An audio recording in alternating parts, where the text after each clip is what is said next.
Mungu atupatie neema yake kwa ajili ya utangazaji wa neno. Wakati tunaposoma ndani ya maandiko kuhusu kurudi kwa Bwana, siwezi kushindwa kukumbuka kwa mfano kuhusu kuja kwake kwa kwanza, na kwamba kulikuwa maunabii nyingi ndani ya maandiko ambayo yaliyokuwa yakitoa yote maelezo, na ijapokuwa waandishi hawakuweza kumwona wakati alipokuja.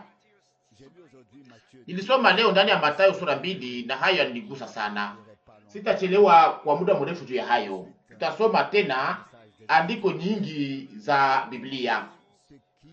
Musikie vizuri nayo andikwa ndani ya Mathayo sura 2 akose kwenye mstari wa kwanza mpaka mstari wa 5. Mathayo sura 2 mstari wa kwanza mpaka mstari wa 5. Wakati Yesu alipozaliwa katika Betlehemu ya Yudea, siku za mfalme Herodi, tazama, wakili wa mashariki wakafika Yerusalema. Mstari wa 2, wakisema, yuko wapi yeye aliyezaliwa mfalme wa Wayuda? Kwa sababu tuliona nyota yake katika mashariki, nasi tumekuja kumwabudu. Mstari wa 3, wakati mfalme Herodi aliposikia maneno haya, alifadhaika sana, na Yerusalema pia pamoja naye.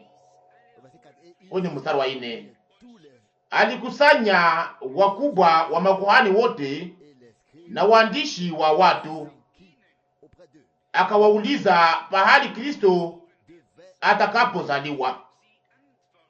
Mstari wa 5, nao wakamwambia, katika Betlehemu ya Yudea, kwa maana ndivyo ilivyoandikwa na nabii. Mstari wa 6, nawe Betlehemu nchi ya Yuda, na mengineyo na mengineyo. Mika 5 mstari wa kwanza. Nayo nigusa hapa ni hii, ni kwamba kunafanyika kitu fulani cha kimaajabu. Mungu anatenda kutoka mbinguni, anajulisha, analeta nyota, anaongoza wale walio katika njia. Na wakati walipofika katika mji wa Mungu huko Yerusalema, si nabii ambaye aliyekuwa pale, lakini ni waandishi na makuhani wakubwa ndio walioweza kualikwa. Wanajua kwa andiko mahali Kristo au Masia angepaswa kuzaliwa. Kwa sababu gani hawakuweza kufundisha taifa kwa namna inayostahili? Na hapa wanaleta jibu inayolingana na maandiko. Nao wakajibu, mstari wa 5, nao wakamwambia, katika Betlehemu ya Yudea kama ilivyoandikwa na nabii. Mstari wa 6, nawe Betlehemu nchi ya Yuda, wewe si mdogo sana katika wakubwa wa Yuda, kwa sababu kwako utatoka mtawala. Andiko ilikuwa pale, ujuzi katika akili ilikuwa pale, lakini hakuna ufunuo hata moja kwa yale ambayo yangepaswa kufanyika kama ilikuwa inahusu Masia. Na wakati tunapokumbuka leo kuhusu kurudi kwa Bwana na kuhusu andiko nyingi ambazo zinazolingana na hiyo, swali tena linajiuliza, nani atakayeitwa ili aweze kuleta jibu ya kweli? Katika wakati ule mfalme Herodi alishangaa sana, akaogopa, akakusanya wakuhani wakubwa na waandishi wa taifa. Baadaye ningelipenda tuweze kusoma andiko hii tena inayosema kwamba wakati muda ulipotimia, kwamba Mungu akatuma mtangulizi na sio mwandishi, lakini akatuma nabii, kama vile alivyokuwa amesema ndani ya neno lake. Kwa hiyo akuzungumza kuhusu kuzaliwa kwa Masia, na pia kuhusu kazi yake na mateso yake na kufa kwake, na kuhusu yote ambayo yangepaswa kufanyika. Ninasoma ndani ya Luka sura 7. Luka sura 7 mstari wa 26. Mstari wa 26, Luka 7. Lakini mlitoka kuona nani? Nabii? Ndiyo, ninawaambia ninyi, mkubwa kupita nabii. Mstari wa 27. Huyu ndiye aliyeandikiwa, tazama, ninatuma mjumbe wangu mbele ya uso wako, atakayetengeneza njia yako mbele yako. Mstari wa 28. Maana ninawaambia ninyi, katika wote waliozaliwa na wanawake hakuna nabii mkubwa kuliko Yohana Mbatizaji, lakini aliye mdogo katika ufalme wa Mungu ni mkubwa kuliko yeye. Musikie sasa yale itakayofuata. Andiko hizi mbili ni za lazima. Mstari 29. Wakati watu wote waliposikia, na watoza kodi wakahesabia Mungu kuwa na haki, wakibatizwa na ubatizo wa Yohana. 3. Lakini Wafarisayo na walimu wa sheria wakashikatalia wenyewe shauri la Mungu, kwa sababu hawakubatizwa naye. Mungu aliweka utaratibu, na sio katika anga tu, lakini Mungu aliweka utaratibu katika yale ambayo yanayohusu mpango wake wa wokovu, kanisa lake Israeli na mwendeleo wote wa matokeo. Mungu aliweka mambo yote na kuyapanga kwa namna njema, na kama vile nilivyokutanana katika juma iliyopita, watu ambao walioniuliza kama tunaamini sheria au kama tunaikataa na mengineyo. Hapana, hatukatae hata kitu moja. Neno la Mungu kwa ajili yetu ni takatifu na la haki toka A mpaka Z. Yale tunayofanya ni kwamba hatuwezi kuongeza maoni yetu juu ya neno lake, lakini tunafurahi kwa yale ambayo Mungu aliyosema ndani ya Agano Jipya kuhusu maneno ya Agano la Kale na yale ambayo aliyoandikisha mwenyewe. Na ni pamoja na maajabu gani ambayo Paulo aliweza kusoma sheria akayaonyesha waziwazi, na akaweka pia neema kwa nafasi yake inayostahili kwenye kinara cha taa, na akaweza kuitukuza sana.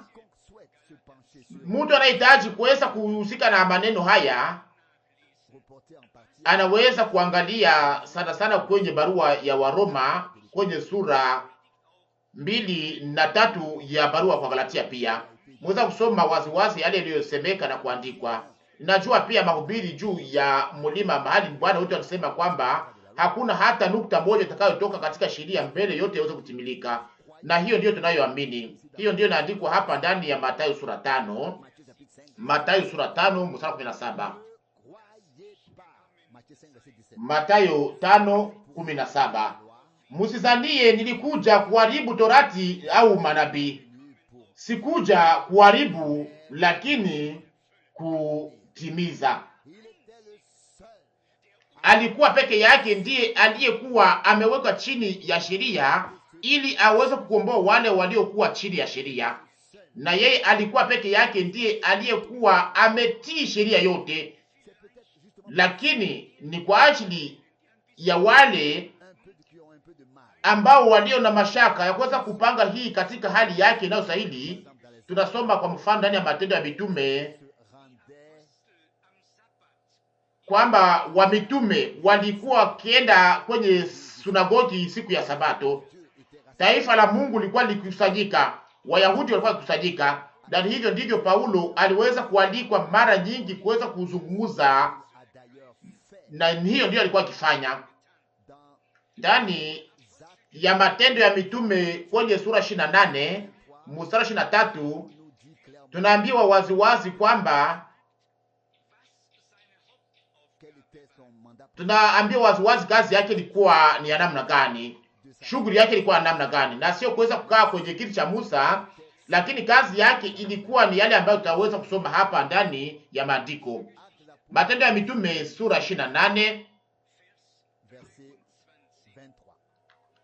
mstari wa 23. Matendo ya Mitume sura 28 mstari wa 23. Walipokwisha kumwekea siku, wakamfikia ndani ya nyumba yake watu wengi sana, akafundisha na kushuhudia ufalme wa Mungu, akiwaonya juu ya Yesu kwa maneno ya sheria ya Musa na ya manabii tangu asubuhi hata magharibi. Mnatambua kazi yake ilikuwa ni nini? Lengo yake ilikuwa ni nini? Ni ya kuweza kuongoza watu kwa Yesu. Ilikuwa haihusu kuweza kusoma ndani ya sheria na manabii kwamba haupashwi, kwamba unashurutishwa na hii, lakini alikuwa ameelewa vizuri na kaonyesha waziwazi yale ambayo tunayosoma ndani ya Waebrania sura 3, Waebrania sura 3 kwenye mstari wa 4. Waebrania 3 mstari wa 4 na mstari wa 5. Mstari wa 4. Kose pia kwa ajili ya watafsiri Waebrania 3 mstari wa 4 na wa 5. Maana kila nyumba imejengwa na mtu, lakini yeye aliyejenga vitu vyote ni Mungu. Mstari wa 5. Na Musa alikuwa mwaminifu katika nyumba yake yote kama mtumishi, kwa ushuhuda wa maneno yale yatakayosemwa nyuma. Kama vile nimekwisha kusema sasa hivi, inaomba kuelewa kwa kiungu ili uweze kuhubiri agano la kale, agano jipya katika msimamo unaokuwa vizuri na kuweza kupata nuru ya moja ikiangazia ingine. Kwangu mimi, na sihitaji niweze kueleweka vibaya juu ya maneno haya, lakini ninahitaji kwenye moyo wangu ni kwamba neno la Mungu kama vile linavyotoka katika kinywa cha wale ambao wanaolitangaza iweze kuwa kweli safi, isiweze kuonyeshwa kwa namna iliyo tofauti kuliko jinsi ilivyokuwa tumeachiwa. Na andiko mbili zinatupatia mwongozo mzuri juu ya maneno haya. Moja iliyo katika Wafalme wa kwanza sura 17. Tunaijua sisi sote, Wafalme wa kwanza sura 17. Hapa mwanamke ambaye mtoto wake alikuwa amefufuka toka wafu alisema. Wafalme wa kwanza sura 17 mstari wa 24. Naye mwanamke alimwambia Eliya, sasa ninajua ya kuwa wewe ni mtu wa Mungu, na neno la Bwana kinywani mwako ni kweli. Tunajua sisi sote kwamba neno hili ndani ya Biblia ni kweli. Swali moja ni hii: neno hili lingali kweli wakati linapotoka katika kinywa cha padiri, linapotoka katika kinywa cha mhubiri, linapotoka katika kinywa cha mwinjilisti? Lingali kweli wakati linapotoka katika kinywa chetu? Wakati lilipotoka katika kinywa cha Mungu ilikuwa ni kweli safi. Ndani ya Biblia ni neno safi. Sasa halikuweza kubadilishwa, watu hawakuweza kuongeza tena matafsiri yao wenyewe. Hakukuwa pia manabii wa uongo, na Bwana hakuweza kutangaza kwa ajili ya siku za mwisho kwamba kutakuwa manabii wengi wa uongo na wakristo wa uongo,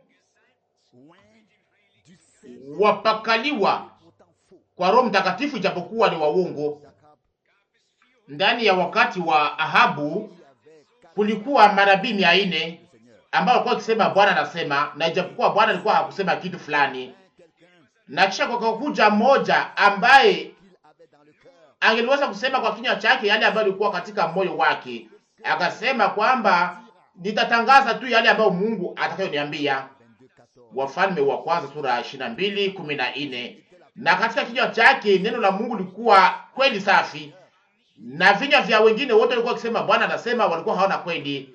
Walikuwa kama vile andiko linavyosema, walikuwa na roho ya uongo. Tusema sasa tunapashwa kutafuta tukiwa chini ya nuru ya neno iliyofunuliwa na kisha iliyochunguzwa, tuweze kuchunguza kama yale yanayosemeka ingali kweli safi.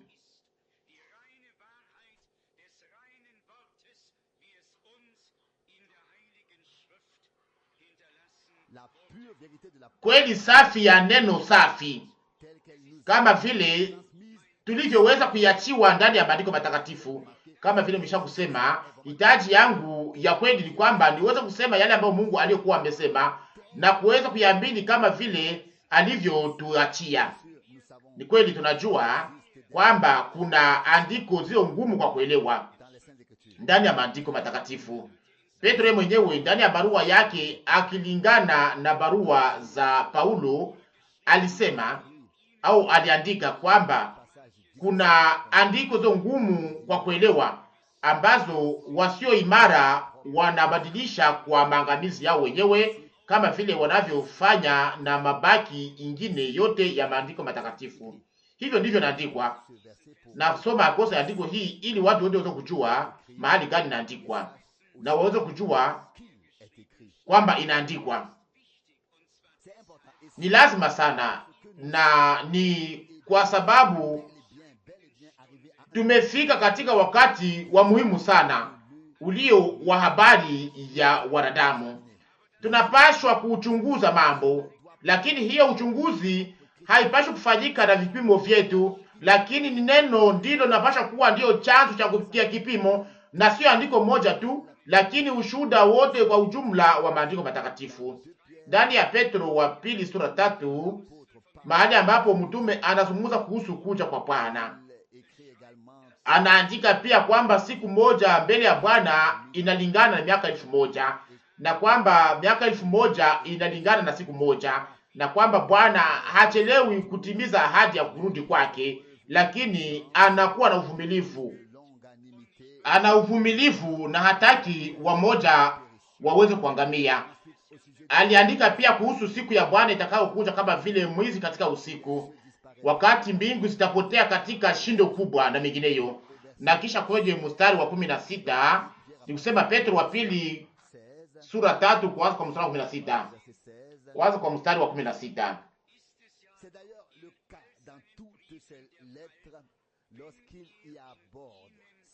Kama vile vile katika barua zake zote, akisema ndani yao juu ya maneno haya.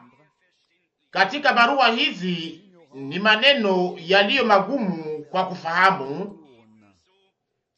Watu wasio na elimu, wasio imara, wanageuza kama vile maandiko mengine kwa uharibifu wao wenyewe, na sio pamoja na yale ambayo Paulo aliyosema. Kwa mfano, wakati wa safari yangu ya mwisho waliambia mahali fulani kwamba wamoja walikuwa wakiwaza kwamba ndani ya Mathayo sura 28 yale yaliyokuwa kwa mwisho yangepasha kuongezwa tena baadaye na haingepasha kuwa ndani ya Biblia na mengineyo. Na ni kwa sababu inaandikwa ndani kwamba mwende katika ulimwengu mzima, mufundishe mataifa yote na wabatize katika jina la Baba, la Mwana na la Roho Mtakatifu. Na watu wale ambao wanaoamini kwa nguvu sana kwamba Mungu ni mmoja, na wanajisikia kwamba wako na nguvu sana kwa kiwango wanapenda waweze kufuta andiko fulani ndani ya Biblia, andiko zisizolingana na maoni yao na zisizolingana na mafundisho yao. Lakini nashukuru kutoka kile cha moyo wangu Mungu, kwa sababu tuko na Mathayo sura 28, na hivi sasa tunajua ni katika jina gani Mungu alijifunua ndani kwa ajili ya wokovu wetu, yeye kama vile Baba, Mwana na Roho Mtakatifu. Tushukuru Mungu kwa ajili ya kila neno lake, toka A mpaka Z, toka Agano la Kale mpaka Agano Jipya, na tunaona yale iliyokuwa lazima. Na nishaka kusema mahali fulani kwamba kama mtu fulani alisikia kwamba haiko katika usalama wakati andiko fulani za Biblia zinaposomwa, ni kwamba kuna kitu fulani ambacho kisichotembea ndani ya maisha yake. Lakini heri mtu anayeweza kuamini yale ambayo andiko linasema. Na hapo pia kwa mfano, na tutaweza kuyazungumzia pia jioni hii kuhusu kuja kwa Bwana wetu na Mwokozi wetu mpendwa.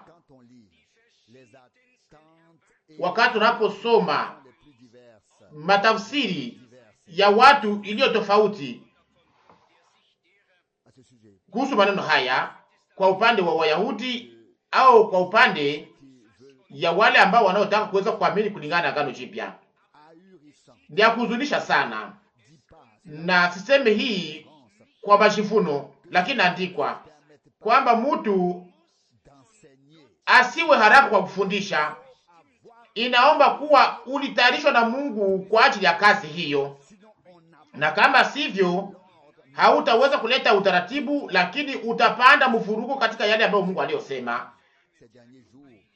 Ndani ya siku zilizopita niliweza kuwa na wakati wa kusoma mambo mengi, na hayo yaliweza kunijaza shukurani sana, kuona jinsi Mungu anatuongoza kwenye njia hii ya ajabu, na anaturuhusu pia kuweza kupanga kwa namna njema hizi kuja tofauti ya Yesu Kristo katika nafasi yake. Ni kusema kuweza kuyapanga mahali ambapo yako na nafasi yake.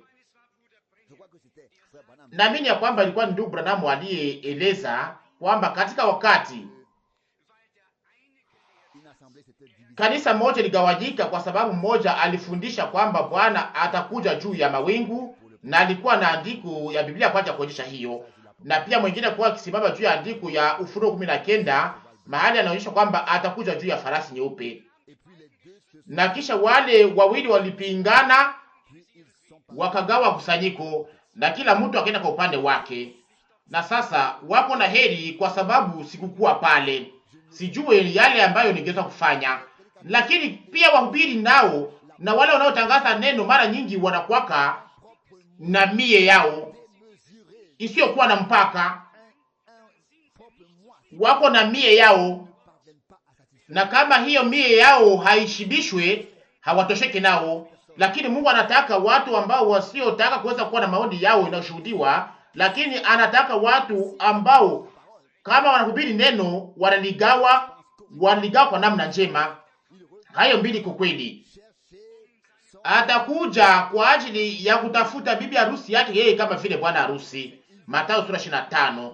Atakuja kwa nguvu kubwa na utukufu mwingi juu ya mawingu ya mbingu.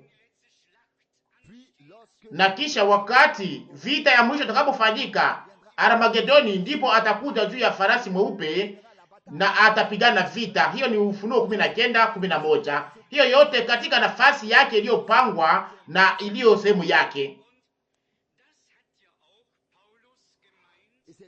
Na ni yale ambayo Paulo alitaka kusema wakati alipoandikia Timotheo wa pili sura 2:15, kwamba uwe mtumishi usiyopata haya, unayegawa neno kwa namna njema, neno la kweli. Na tutaweza kuingia mara moja katika uchunguzi wa neno kwa muda mfupi bila kuweza kusema mambo mengi. Tutaweza kuacha neno la Mungu liweze kuzungumza au lenyewe. Ningetaka kwanza niweze kusoma Yeremia 31. Yeremia 31, utangazaji ulio mzuri wa Agano la Kale kuhusu Agano Jipya na mapatano mapya. Kuna mambo mengi, lakini hii ni ya lazima sana ndani ya ujumla wake. Yeremia 31 kwanza kwa mstari wa 31.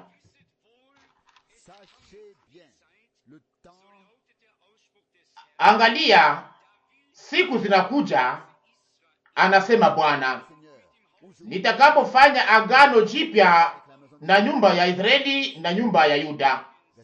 32.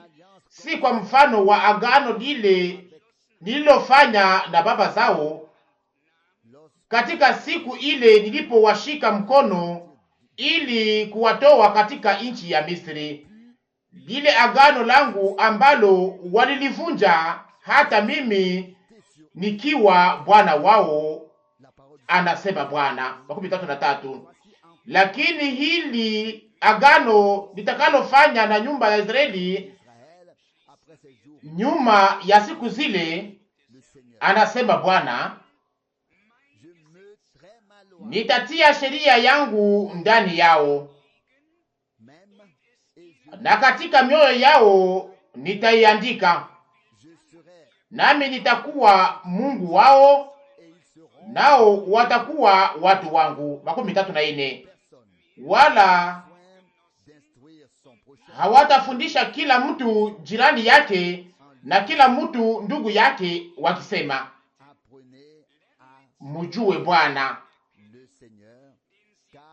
kwa maana watanijua wote, tangu mtu aliye mdogo hata mtu aliye mkubwa kati yao, anasema Bwana.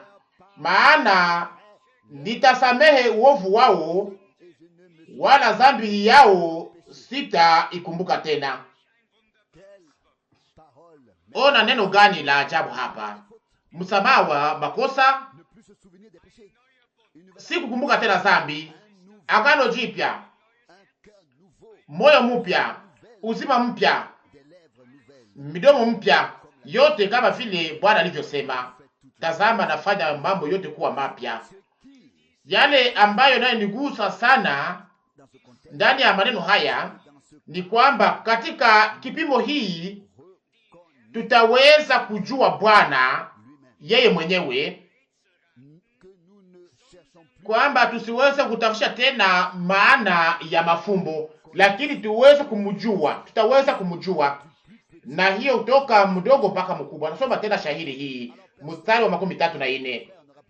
Wala hawatafundisha kila mtu jirani yake na kila mtu ndugu yake, wakisema, mjue Bwana, kwa maana watanijua wote, tangu mtu aliye mdogo hata mtu aliye mkubwa kati yao. Tumekwisha kuonyesha hapa na kuonyesha waziwazi mara ngapi ni lazima sana, ili tuweze kumjua Mungu, tuweze kujua Mungu, kuweza kumkubali kama vile alivyojifunua, na kuweza kusema tu ndiyo. Nilichunguza na kusoma tena andiko fulani juu ya maneno haya. Kuna andiko zinazomuonyesha kama vile mtu katika utu wake, na kuna pia andiko zinazomuonyesha kama vile yeye Bwana, yeye kama mfalme, na inaomba kuweza kuunganisha hali hiyo mbili, ili tuweze kuwa na kuona yote kwa ujumla, bila kusimamia kwa moja au kwa ingine. Lakini tuingie sasa katika kilindi hii, kwa maana wote watanijua. 34, Yeremia 31. Mtu ambaye aliyekombolewa kweli kweli, mtu ambaye aliyeweza kusamehewa makosa yake na ambaye hakuhesabiwa tena dhambi juu yake, mtu ambaye aliyeingizwa ndani ya agano jipya, mtu yule ndiye atakayejua Bwana. Hata jiuliza tena yeye alikuwa nani. Nilisoma andiko juu ya maneno haya, ni andiko fupi lakini iliyo ngumu sana, ngumu kwa kuelewa, iliyo ndani ya Methali sura ya 13. Tunapata mtu aliyetikisa kichwa, kwa maana alijaribu kuweza kuelewa mambo fulani ambayo isiyoweza kueleweka kwa akili ya mtu. Methali 13, na hapa ninahusika sana sana na mstari wa 4, lakini tusome kwanza kwa mstari wa kwanza b, sehemu ya pili ya mstari wa kwanza. Tazama yale ambayo mtu huyu anasema: nilijikaza e Mungu, nilijikaza e Mungu, na nilichoka nikaregea. Hapa kuna mtu aliyejitabisha sana, na tunayatambua pia kupitia matamshi yake. Bidii yake ilikuwa ni nyingi sana, alijitesa sana. Kwa maana sikuongeza hii, nilijifurahisha tu kuweza kusoma. Anasema mara mbili ya kufuatana. Mstari wa kwanza: nimejitabisha e Mungu, nimejitabisha e Mungu, na nilichoka nikaregea. Ijapokuwa bidii zetu zote hatutaweza kuyafikia, lakini tunapaswa kurudishwa na Mungu kwenye njia ya kweli, na hapo sasa hatutaweza kuchoka tena, lakini tutaweza kujazwa na Mungu. Tunaendelea na kusoma kwetu kwenye mstari wa 3, Methali 13 mstari wa 3. Sikujifundisha akili wala sijui maneno ya mtakatifu. Kwenye mstari wa 4, ni nani aliyepanda mbinguni na kushuka chini? Ni nani aliyekusanya upepo ndani ya makozi yake? Ni nani aliyefunga maji ndani ya vazi lake?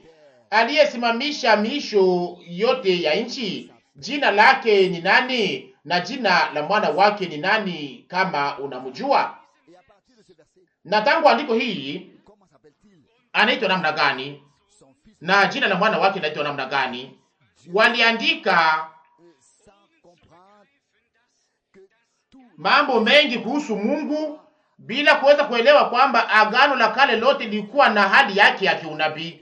Wakati unaposoma ndani ya Zaburi 2 mstari wa 7 kwamba wewe ni mwana wangu, leo nimekuzaa, hii ilikuwa ikilingana na wakati utakao kuja ndani ya agano la kale, na ni katika agano jipya ndipo tunaonyeshwa namna gani hayo yaliweza kufanyika. Nabii Isaya alikuwa amekwisha kuyatangaza kwenye sura 9. Yale ambayo nilitaka kusema ni kwamba kose kwa watu fulani ni mara ya kwanza tunapoweza kuzungumzia kwa namna hii maneno ya uungu au tunapoyazungumzia, lakini hakuna mtu anayeweza kutafsiri Mungu, na ni vizuri kwa sababu ni hivi. Na kama mtu fulani alichoka kama vile mtu yule, na aliweza kuyakubali akisema kwamba nilichoka, Mungu, nilichoka, tunaona kwamba alikuwa ameregea, na anaongeza, Mungu, nilichoka. Bidii zetu zinafikaka mpaka mwisho wake, kunyamaza mbele ya Mungu na kuingia katika kungoja ufunuo, wakati isipokuwa tena watu, lakini ni Bwana ndiye anatuzungumza kupitia neno lake.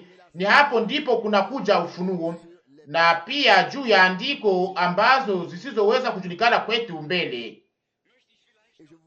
Na ningetaka kose pia niweze kuonyesha kitu moja. Wakati tunaposoma agano jipya, inaomba siku zote kuweza kujua kama andiko fulani ya agano la kale iliweza kudiliwa tena ndani ya agano jipya, na kama iliweza kuangaziwa. Ni lazima sana wakati wa kusoma maandiko matakatifu, kama kwa mfano andiko la agano la kale halikutumikishwa ndani ya agano jipya au kutafsiriwa kama vile wamoja wanavyotafsiri leo, inaomba kuwa macho sana. Na iko hivyo hivyo pia kwa ajili ya andiko ya Mwanzo sura 1:26 inayosema kwamba tufanye mtu. Nani ambaye angeweza kutafsiri hiyo akilinganisha kwamba ni kulikuwa wa Mungu wengi? Hiyo sio ndani ya Biblia. Watu wanajisaulisha yale ambayo Mungu aliyosema, wanajitengenezea akili yao wenyewe na matafsiri yao wenyewe ambayo haina hata maana, kwa maana hiyo yote ni uongo. Kwa maana ndani ya andiko hii ya Methali 13 mstari wa 5 na wa 6 tunasoma, kila neno la Mungu limehakikishwa, yeye ni ngao kwao ambao wanamtumainia. Mstari wa 6, usiongeze juu ya maneno yake, asikukemee nawe unaonekana kuwa mwongo. Nimekwisha kusoma andiko hizi mbili za Methali 13 mstari wa 5 na wa 6. Kila neno la Mungu ni kweli safi, lakini halipaswi kutafsiriwa, linapaswa kuachwa kama vile ilivyo andikwa. Ni ngao kwa wale wanao mkimbilia. Mstari wa 5, mnatambua hii kugeuka kwa mtu huyu yule, kwamba kulikuwa kulia kubwa. Mstari wa kwanza sema kwamba nilichoka, Mungu, nilichoka, Mungu, niliteseka.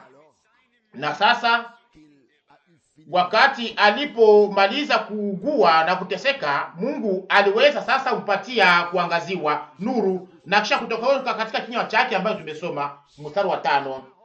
Inasema kwamba mstari wa 5, kila neno la Mungu limehakikishwa, yeye ni ngao kwao ambao wanamtumainia. Msiongeze kitu fulani. Mstari wa 6, usiongeze juu ya maneno yake, asikukemee nawe unaonekana kuwa mongo. Tunakumbuka neno la Wafalme wa kwanza sura 17 mstari 24 kwamba sasa najua kwamba wewe ni mtu wa Mungu na kwamba neno la Bwana katika kinywa chako ni kweli. Neno takatifu la Mungu linabaki kuwa safi kweli, au kweli safi, nayo hapaswi kubadilishwa na kuchanganyika na kubadilishwa, linapaswa kuachwa kama vile lilivyoweza kuandikwa hapa. Ndani ya wakati tunaoishi ndani, tuna mambo mengi ya kuweza kuona na kuyatii, na hayo yanapaswa kufanyika siku zote chini ya nuru ya neno, na pia inayohusu matokeo ya nje pia. Katika hii kizazi,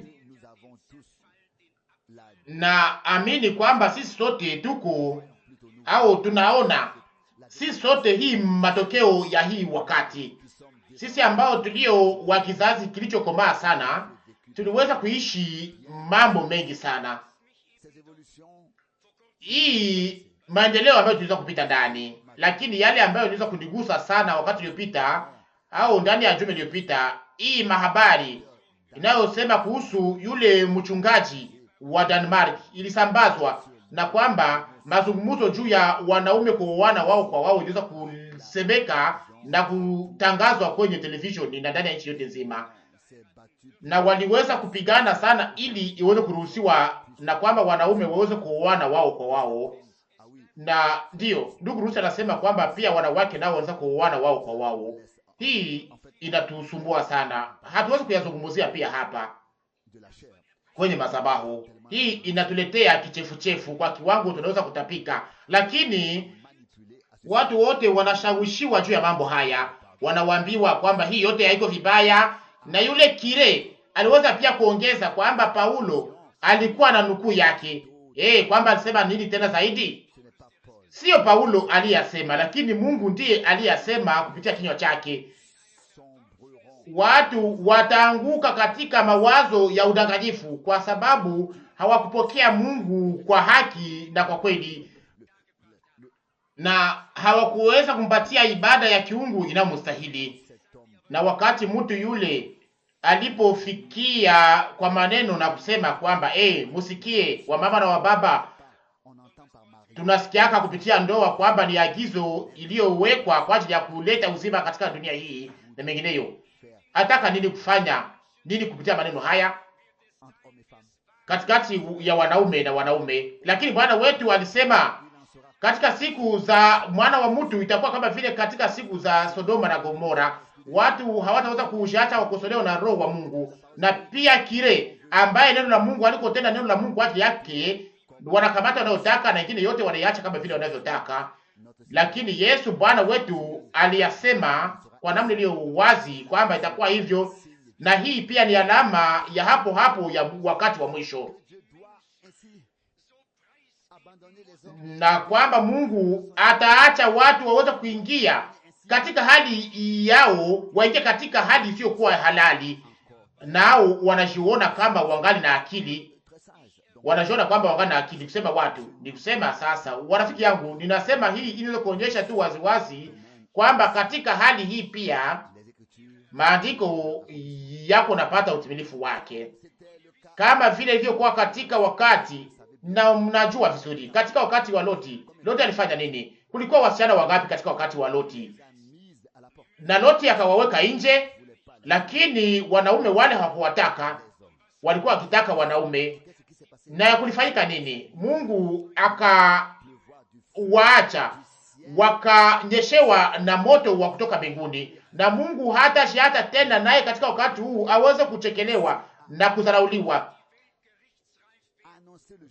Kama alitangaza hukumu, ni kusema ulimwengu unapaswa kuwa tayari kwa ajili ya hukumu, na waamini wana bahati moja ya kuweza kugeukia Mungu, kuweza kupokea uzima mpya na kuweza kukimbia mbali na yale yote ambayo itakayoangukia dunia. Na wale wote ambao wasioweza kukamata neno la Mungu kwa makini sana na wasioweza kujibu kwa mwito wa Mungu, lakini wanaopingana na kazi ya Mungu, haiwabakilia kitu kingine ila ni hukumu tu. Kwa ajili yetu alama iliyo lazima sana ni kusajika kwa taifa la Israeli, na ndio maana niliweza kuandika barua hii iliyo wazi inayoweza kusikilisha pia sauti yetu kwa ajili ya kutetea pia kweli. Tunaamini kwamba Mungu atapata pia njia yake na kuzungumzia pia watu fulani.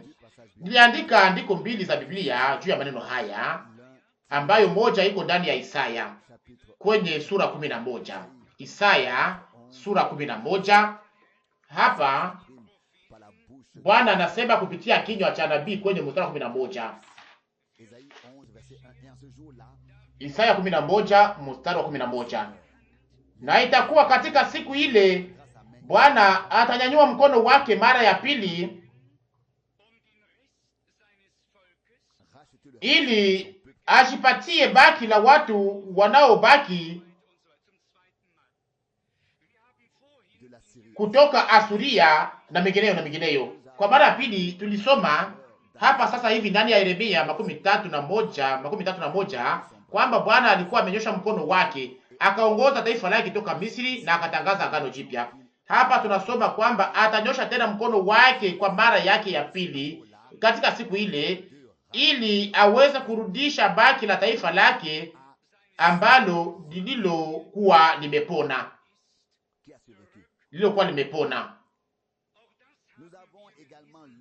Tulisoma pia hiyo ndani ya Matendo ya Mitume sura 7 mstari 13, kama vile Yosefu alivyotuelezea kwamba alifunua kwa wandugu yake kwa mara ya pili. Matendo ya Mitume sura 7 mstari wa 13. Matendo ya Mitume 7:13.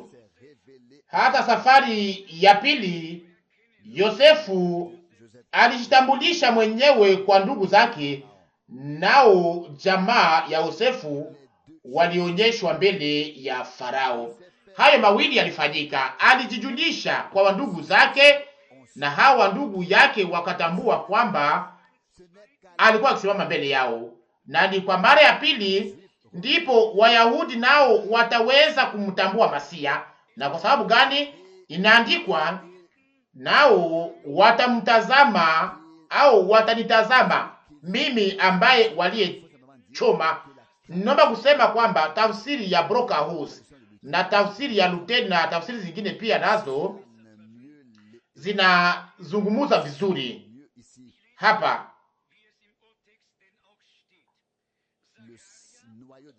Hii chanzo ya maneno haya kuliko jinsi Dr. Menge alivyoyafanya. Ninasoma yale iliyo katika andiko la kwanza, Zekaria 12 mstari wa 10.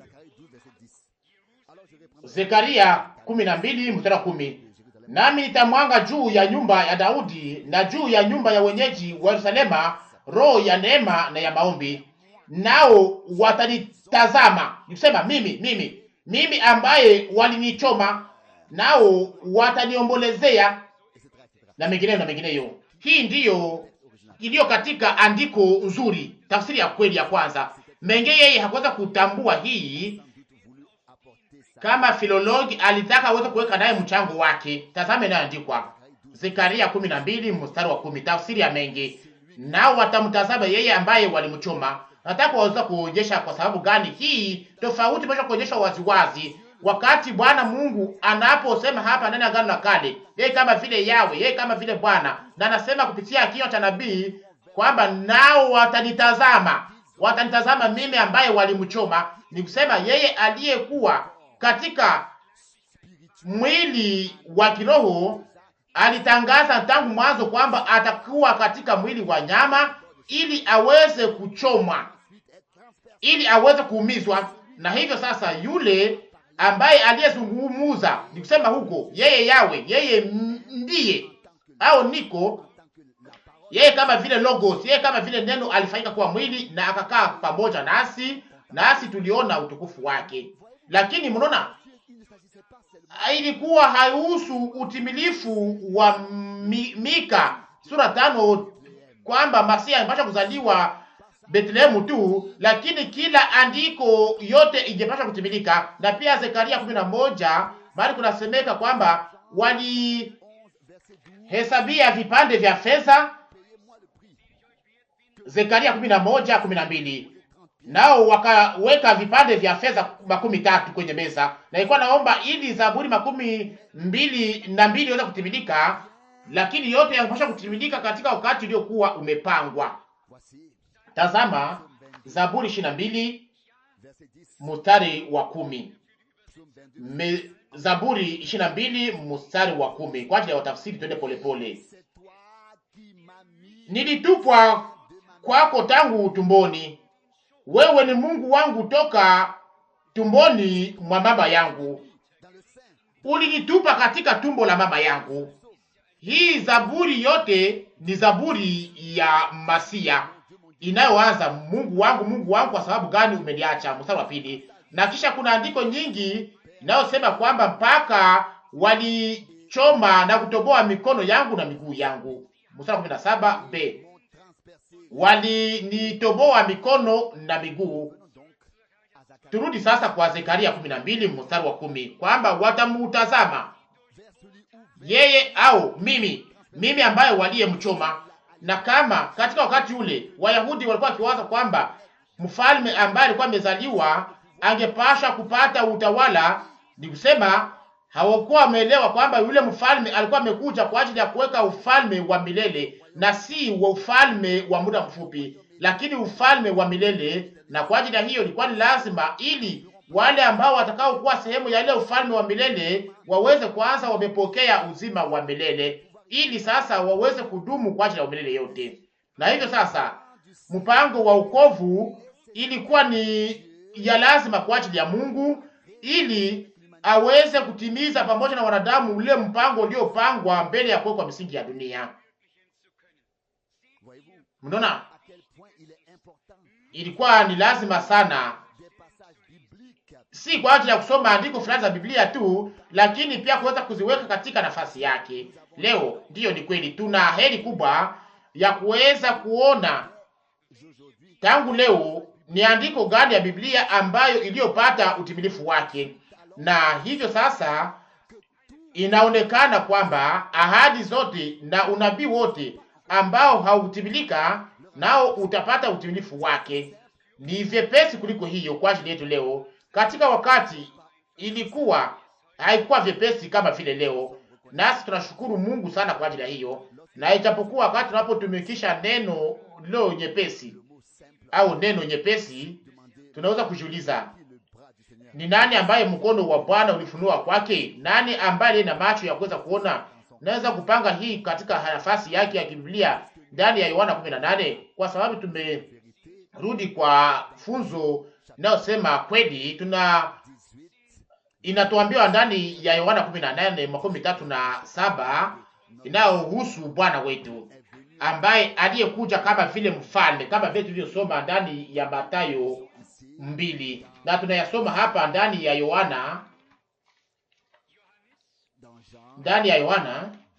18. Ni shahidi gani ambayo nimekwisha kusema? Mstari wa 37.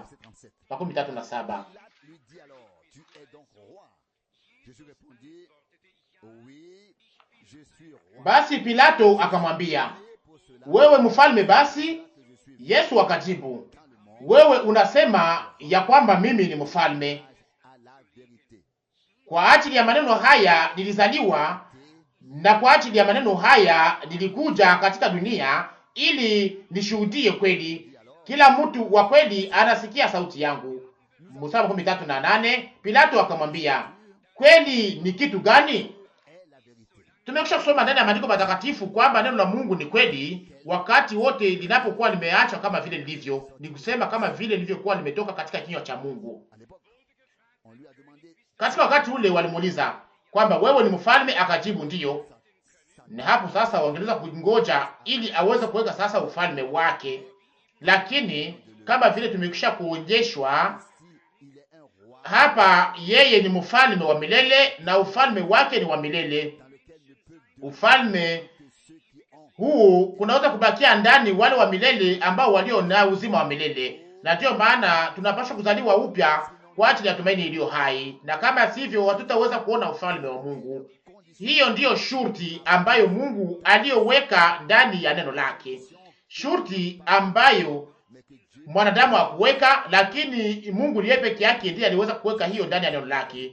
Tukamate Kumbukumbu la Torati 18 mstari 15 kwamba Mungu ataamsha nabii kama mimi, na hiyo yote ilitimilika. Na tunaona kwamba andiko nyingi za Biblia zilizokuwa zikilingana na Masia zilipata utimilifu wake. Nilisoma andiko fulani, naamini kwamba ni juu ya Mwanzo 49, na mnajua kwamba mara nyingi mbao kusoma maandiko fulani ili uweze kushukuru tena zaidi, kwa sababu hautakuwa na hitaji ya kuweza kutafsiri, lakini kuweza kuamini kama vile maandiko matakatifu yanavyosema. Mwanzo 49 mstari wa 10.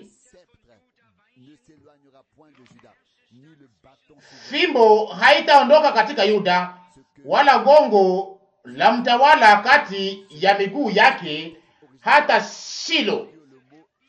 Hapa neno ya tafsiri nzuri nasema kwamba Shilo, hata Shilo anakuja. Na watafsiri wa Biblia waliweza kutafsiri yule angepasha kuwa nani.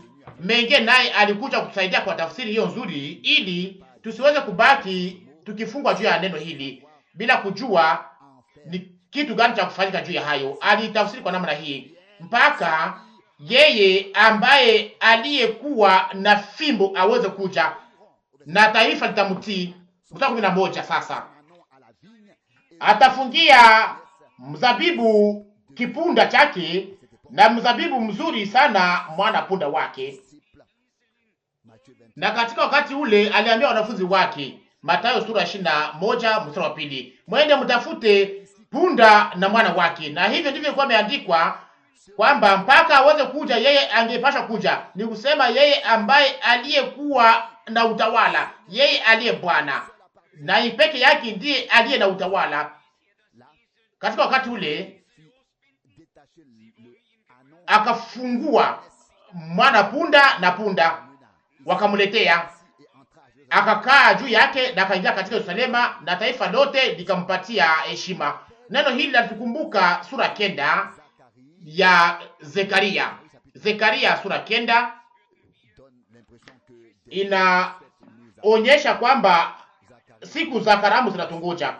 Zekaria 9 mstari wa 9: furahi sana e binti ya Sayuni, piga kelele e binti ya Yerusalema, tazama mfalme wako anakuja kwako, mwenye haki na akiwa na wokovu, mwenye unyenyekevu, anapanda kipunda, hata mwana wa punda.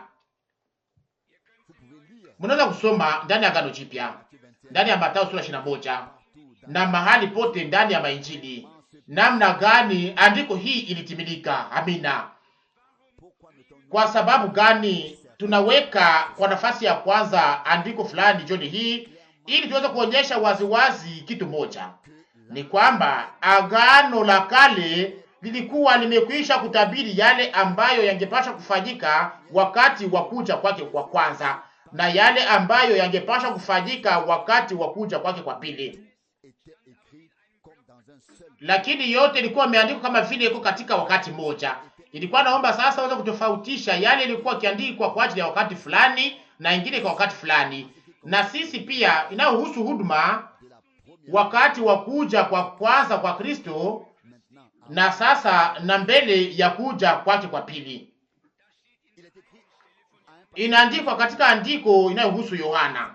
Ni kusema Yohana, kama mnaweza kuikubali, ilikuwa ni Eliya ndiye aliyekuwa katika wakati utakao kuja. Yeye ambaye angepaswa kuja. Muwazie kidogo, ilikuwa ni Eliya ambaye angepaswa kuja. Na tafsiri hii ya Menge nasema hapa ndani ya Mathayo 11 14 kwamba Eliya angepasha kuja. Sasa namna gani angepasha kuwa? Kulitakuwa namna njema. Yale ilikuwa katika wakati utakao kuja. Mutatambua katika kiwango gani kuelewa kwa kiroho ni ya lazima sana, ili tuweze kuona na kuelewa maandiko kama vile Mungu anavyotaka. Andiko hii liko ndani ya Mathayo sura 17. Tunaweza kuisoma sote pamoja. Mathayo 17. Tazama yale yanayoandikwa mstari wa 11. Mathayo 17. Akajibu na kusema, kweli Eliya atakuja na kutengeneza vitu vyote, atatengeneza mambo yote katika hali yake ya kwanza. Hii inazungumza waziwazi katika wakati utakao kuja. Na kisha mstari wa 12 nasema, lakini ninawaambia ninyi ya kwamba Eliya amekwisha kuja, nao hawakumtambua. Warafiki yangu wapendwa, ni kwamba kama tunaweza kutambua Mungu katika hali ambayo anayoifunua ndani, ndipo tutaweza kukubali na kutambua huduma ambayo Mungu aliyopatia kanisa, kama vile Israeli itakavyokubali na kutambua huduma baadaye ya wale washuhuda wawili, kulingana na au kulinganisha na Yeremia 31, baada tuliposoma Yeremia 31, 34 kwamba watanijua wote kutoka aliye mdogo mpaka mkubwa. Tunasoma ndani ya Korinto wa kwanza sura 2 mstari wa 8. Wakorinto wa kwanza sura 2 mstari wa 8. Mstari wa 8. Akose pia kwanza kwa mstari wa 6, ili tuweze kuelewa maneno haya vizuri. Wakorinto wa kwanza sura 2 mstari wa 6. Lakini tunasema akili katikati yao walio watimilifu, lakini si akili ya dunia hii, wala ya watawala wa dunia hii wanaogeuka kuwa bure. Mstari wa 7. Lakini tunasema akili ya Mungu katika siri, akili inayofichwa, Mungu aliyoamuru mbele ya dunia kwa utukufu wetu. Mnaona? Na sio kwamba tulitayarishwa au kuchaguliwa kulingana wa Efeso sura 1 mstari wa 3 na andiko nyingine nyingi za Biblia, lakini akili hii iliyofichwa ya Mungu, iliyo sehemu ya mpango wa wokovu wa Mungu, ambayo iliyotayarishwa kwa ajili ya nani? Ilitayarishwa kwa ajili ya wale waliochaguliwa, na wale wengine wote watapita pembeni au mbali. Tazama sasa maelezo ya haya. Nasoma sehemu ya mwisho wa mstari wa 7 na kisha naendelea na mstari wa 8. Mungu aliyoamuru mbele ya dunia kwa utukufu wetu. Mstari wa 8. Hata mmoja wa watawala wa dunia hii hakuijua, kwa sababu kama wangalijua wasingalisulubisha Bwana wa utukufu. Mstari wa 9. Lakini kama ilivyoandikwa, jicho halikuona wala sikio halikusikia wala hayakuingia katika moyo wa mtu maneno Mungu aliyotengenezea wenye kumpenda. Nani anayeweza kumpenda ila tu yule ambaye aliyetoshwa katika dunia kupitia upendo wa Mungu ndani ya Kristo, na ambaye aligeuka kuwa mwamini, ndiye naye anayeweza kumpenda kwa upande wake. Wengine wote watayafanya kwa kinywa, lakini si kwa moyo, na hiyo ni sehemu yake na sehemu ya maisha yetu. Ni kwamba kuweza kupenda Mungu wetu kwa moyo wetu wote, kuamini neno lake, lakini pia nayo iko ndani kwamba tuweze kuweka mambo kwa nafasi yake.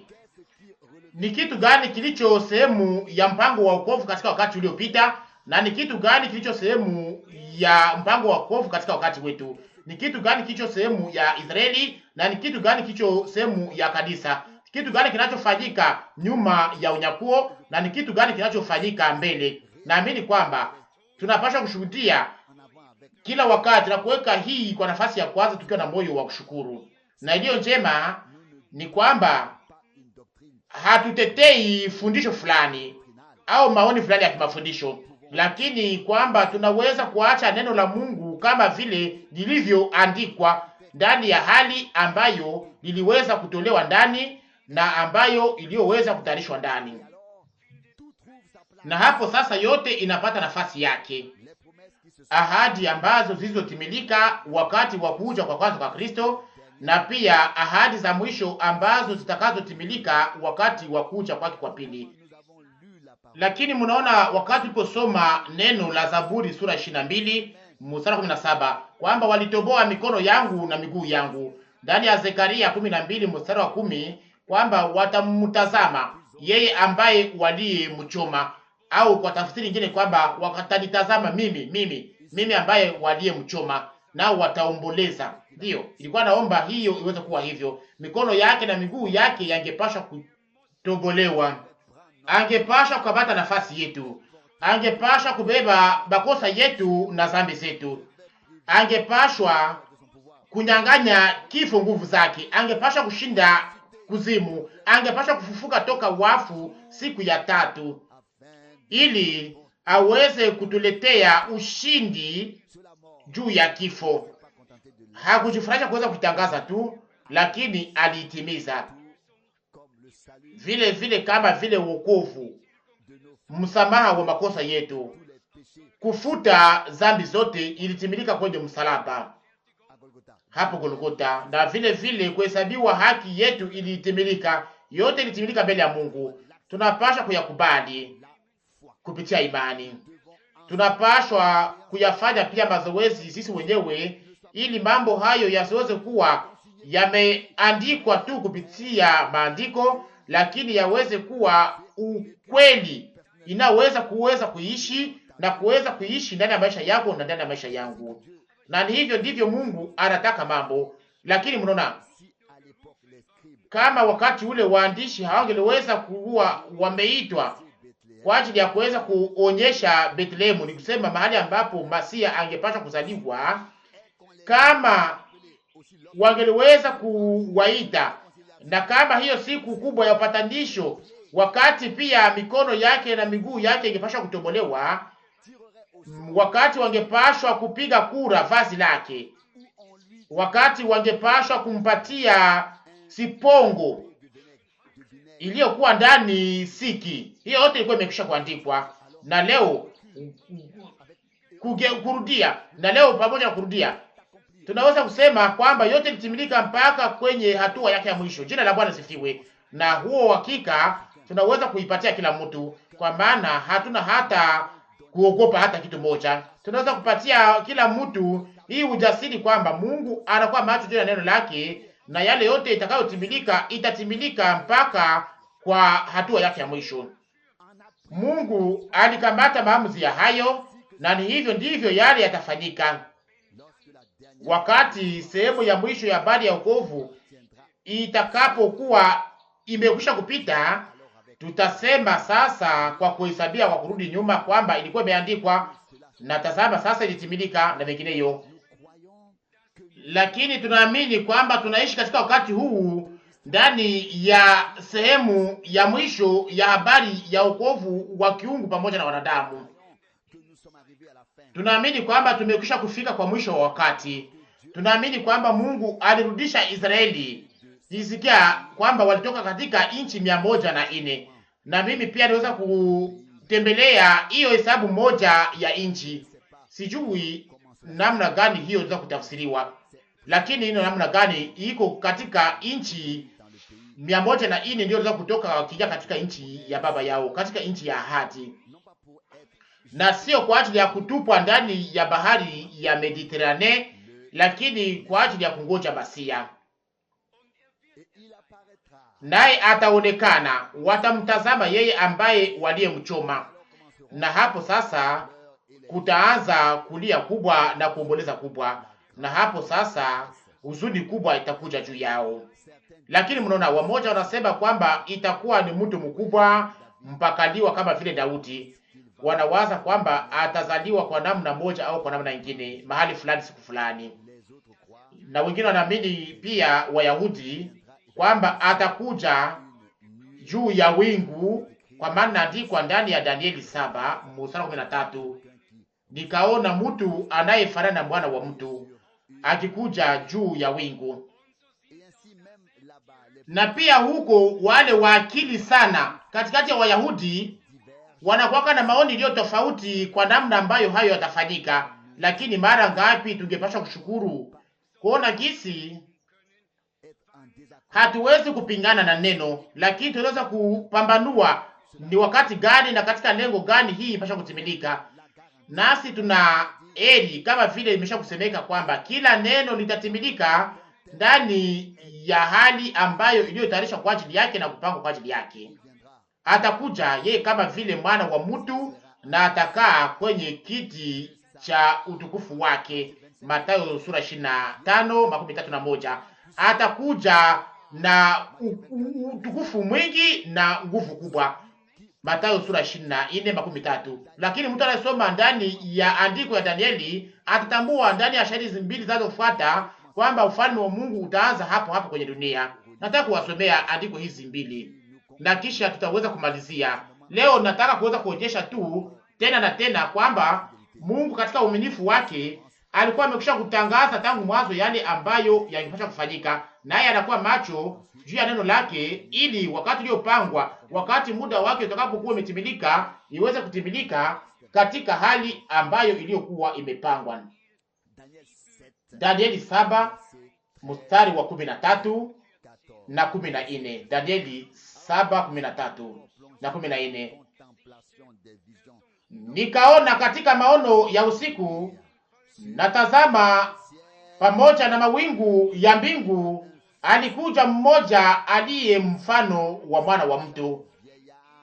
Akakaribia huyu mzee wa siku, wakamleta karibu naye. Msikie sasa yale ambayo shahidi inayofuata nasema. 14. Akapewa mamlaka na utukufu na ufalme, ili watu wote, mataifa yote na lugha zote wamtumikie. Mamlaka yake ni mamlaka ya milele isiyopita kamwe, na ufalme wake ufalme usioweza kuangamizwa. Mnaona wakati gani hii itafanyika? Wakati gani? Watakapokuja kwenye mawingu ya mbingu. Na hivyo kama vile tunavyosoma ndani ya Mathayo, ningetaka sasa niweza kuwauliza swali. Ni wangapi katikati yenu waliosoma andiko linaloitwa kurudi kwa Kristo na hizo kurudi ya Kristo ndio tofauti? Ningependa niweze kuona mikono yangu. Msinyoshe tu, lakini munyoshe kama mshaka kusoma kitabu hiyo. Na sasa ni kweli, ingekuwa vema mweze kuacha kunyosha mkono. Muache. Ingekuwa vema mweze kuacha kunyosha mkono. Ndugu, si ukuja hapa kwa ajili ya kucheza hapa, hapana. Unajua nini? Mniruhusu nilete onyo hii. Naifanya nikiwa na moyo ulio na upendo sana. Kama mnaweza kujua mara ngapi nyuma ya saa 6 za usiku, nyuma ya saa 7 za usiku, nilikuwa nikitoka katika ofisi yangu za kuweka mambo fulani kwa nafasi njema, ili niweze kuleta mafundisho. Na mara ngapi, ni bidii ngapi niweza kunitoa ili niweze kufanya mambo haya. Hasa niweza kuuliza swali. Yawezekana kwamba tunasoma au kwamba naweza kuacha au naacha kuandika. Ndio. Kwa maana kitabu inaweza kuwa tuna maana na inaweza kutimiza lengo yake kama yale inayoandikwa ndani inaweza kusomwa. Kama haiko hivyo, ni kusema sasa ninahuzunishwa kwamba ninaweza kubaki tu nikiandika sasa. Hapana, lakini msikie vizuri. Nina swali lingine tena ya kuuliza. Msinisikie vibaya kwa ajili ya hiyo, lakini tunangoja sisi sote ni kwamba Mungu aweze kutenda, aweze kufanya kitu fulani, kwamba kitendo fulani kiweze kutokea juu, na kwamba Roho wa Mungu aweze kuanza kutenda. Kama ningeweza kuwa na uovu hata kidogo ndani ya moyo wangu, ningeliweza kuuliza swali kwa namna hii, kwamba ni wangapi katikati yenu wanaopata hata faida kidogo katika mahubiri? Kama ingekuwa kwa ajili ya kusoma, tunaweza si sote kuachia pale, lakini msikie inayosemeka. Wakati imekuwa hatari. Tunahitaji mafundisho juu ya maneno haya yote, na si kwa ajili ya kutujulisha sisi wenyewe, lakini pia wakati tunapozungumza na wengine. Na sisi sote tuna lengo moja, ni ya kuweza kupenya kweli kweli katika mafundisho haya yote, ili tuweze kuwa na mfupa wa mgongo, ili tuweze kujua ni mahali gani mambo yanaenda, na tuweze kupambanua mambo yake na lengo yake. Tangu wakati huu sasa, ndaweza kuuliza sasa swali, na tangu sasa tutaweza kuwa watu wanaosoma kwa bidii. Ni wangapi katikati yetu wanaomaliza wakati wao kwenye television? Akose wamoja wako hapa leo. Katika hali hii akose tunaweza kuchagua ili tuweze kusimamia akose kwenye mahabari, na itakuwa mwisho. Naweza kusema pia kwa upande wangu, mimi sikuwake na wakati wa kuweza kutazama television, na inakuwa hivyo wakati tunapotazama tu mahabari. Lakini Mungu atupatie neema, atupatie bidii, ili kupitia hii kitabu inayoitwa Kurudi kwa Yesu Kristo, ni lazima sana kwa ajili ya wakati wa mwisho, na hizi kuja tofauti za Bwana, na kisha akose maswali fulani zitakuwa zimepata jibu sana sana tunaposoma na tunapotafuta ndani ya Biblia kama mambo yako yanafanyika kwa namna njema au kama ni ya haki. Tunajua ni kitu gani cha kuhusika jioni hii, ni kwamba kuna ahadi ndani ya neno la Mungu, ikiwa kuhusu kuja kwa kwanza au kuja kwa pili au kurudi, lakini haijalishi kwa namna inayosemeka. Lakini ya lazima ni kwamba tusiweze kuchanganyisha mambo, lakini tuweze kuweka kila kitu kwa nafasi yake, kama vile tulivyosoma ndani ya andiko hii ya Danieli 7. Wakati atakapokuja juu ya mawingu, itakuwa kwa ajili ya kuweka ufalme wake hapa, ufalme wa milele, na mataifa yote, malugha zote na makabila zote zitanyenyekea chini yake. Danieli 7:13. Ufalme wake ni wa milele. Na kama vile tumekwisha kuonyesha sasa hivi, ni kwamba wale ambao walio na uzima milele ndio watakaoishi katika ufalme wake. Kulingana na Ufunuo sura 20, kutakuwa tena nyuma ya ufalme wa miaka 1000, kutakuwa watu ambao hawatakuwa na uzima wa milele. Mnajua hii nyote ni kweli. Kutakuwa watu ambao watakuwa hapa duniani katika ufalme wa miaka 1000, lakini ambao hawakuweza kuishi kuzaliwa upya tangu mwanzo, wataendelea kuishi, na nyuma ya miaka 1000 shetani atafunguliwa na kudanganya mpaka kwenye pembe ine za dunia, na watazunguka mji mtakatifu, na kisha moto utatoka mbinguni na kuwaunguza wote. Ni lazima sana, ili tusiweze kujifurahisha kwamba ni vizuri akosi nitakuwa pale. Hapana, tutakuwa pale kwa ajili ya umilele wote, kama tuliweza kupokea uzima wa milele kwa neema ya Mungu. Acha baraka yake iweze kuwa juu ya sisi sote. Aliweka agano jipya, alitupatia moyo mpya, alitupatia uzima mpya. Alisema, hii ni agano jipya katika damu yangu.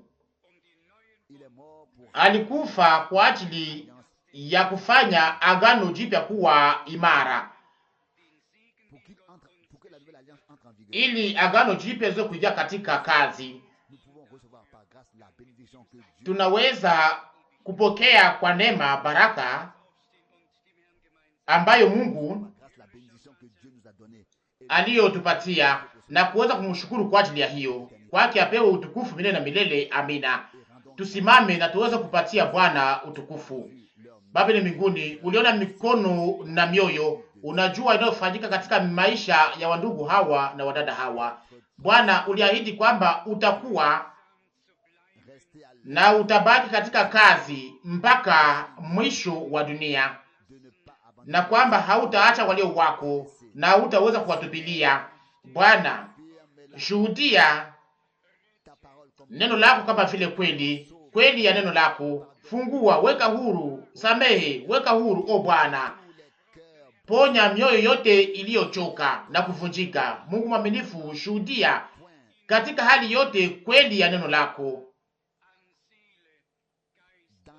ndani ya nafsi, roho na mwili.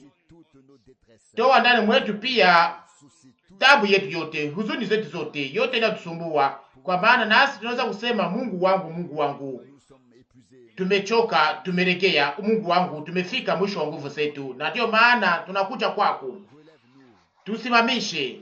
Uliahidi kwamba hautaacha